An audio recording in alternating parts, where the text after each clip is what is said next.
Today I'm going to be talking about codes and conventions of mixed documentaries. A mixed documentary includes factors such as interviews, actuality footage, observational footage and archive footage. Mixed documentaries have a variety of differing codes and conventions that I'm going to be discussing as we get along through the video. Within any documentary there is always a topic. Typically of a mixed documentary the topic is normally a real event which follows real people who have real issues. These topics are what the documentary revolves around as a basis. The theme is always linked to the topic and is conveyed to the audience through mise-en-scène and narration. Any documentary, but in particular mixed documentaries, have different narrative structures. Single-stranded is whereby the documentary reverts into main topic and that only. Multi-stranded, on the other hand, is simply the opposite, whereby the documentary reverts to a number of topics instead of just one. Within narrative structure, you also get linear and non-linear. Linear is where the documentary follows a certain time period. Non-linear, on the other hand, is where the documentary jumps between times and doesn't follow a time period.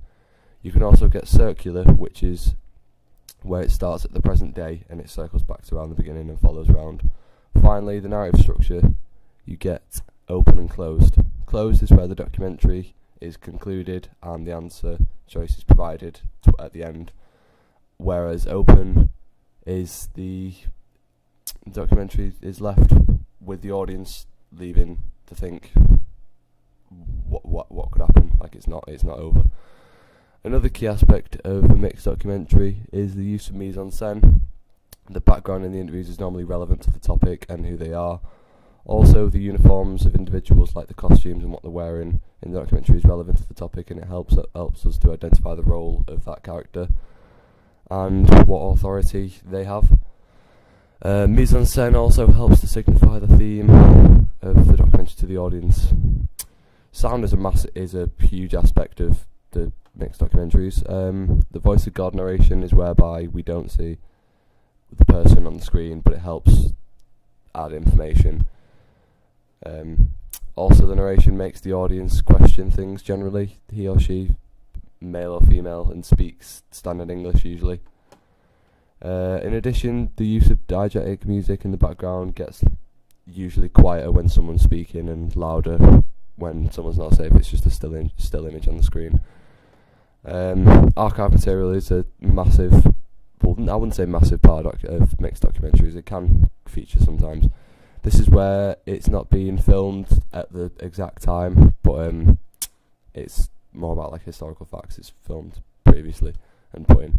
Videos and images based on the genre of the documentary. The significance of archive footage, props and images normally have a positive reputation on the documentary and help narrate the documentary more so it's easy to follow. A significantly lesser part of the documentary is normally included in the graphics. The graphics are like the title of the programme, the form title of the programme, people's names and what they are, like the relevance to the programme will be underneath the name. Using graphics normally helps the audience to get to know the people within the documentary on a more personal level. Conventionally, a mixed documentary between scenes is generally uses editing. Editing's a big factor. The use of an opening montage of observational footage gives the audience a basic introduction on what the documentary includes. Also, the use of cutting out questions during interviews makes the interview flow a lot quicker and better in certain parts and doesn't allow the audience to get bored or distracted. In addition, the use of cutaways during interviews to things like observational footage makes the visuals for the audience more interesting and illustrates points being made better.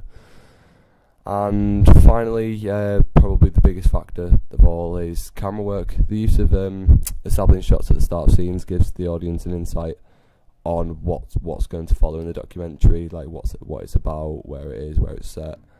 It also sets the scene for them. Observational footage that is used in a mixed documentary gives the audience an insight on people's real lives and the people in the documentary, and also helps them illustrate the points. Camera movements such as like tilts, pans and crane shots make the documentary like a lot more visually appealing for the audience, keeps them engaged. The use of the rule of thirds in interviews is where like the interviewee is positioned to 1/3 of the screen on either side, left or right, and isn't looking directly at the camera, which makes the interview look more genuine. And it's just preferred that they want to be on one or the other side of the screen, not the middle. Also, during interviews, the shots are normally medium close up, which gives the audience a good positioning on the setting around the interviewee, and are able to see their face close up. Handheld footage helps the audience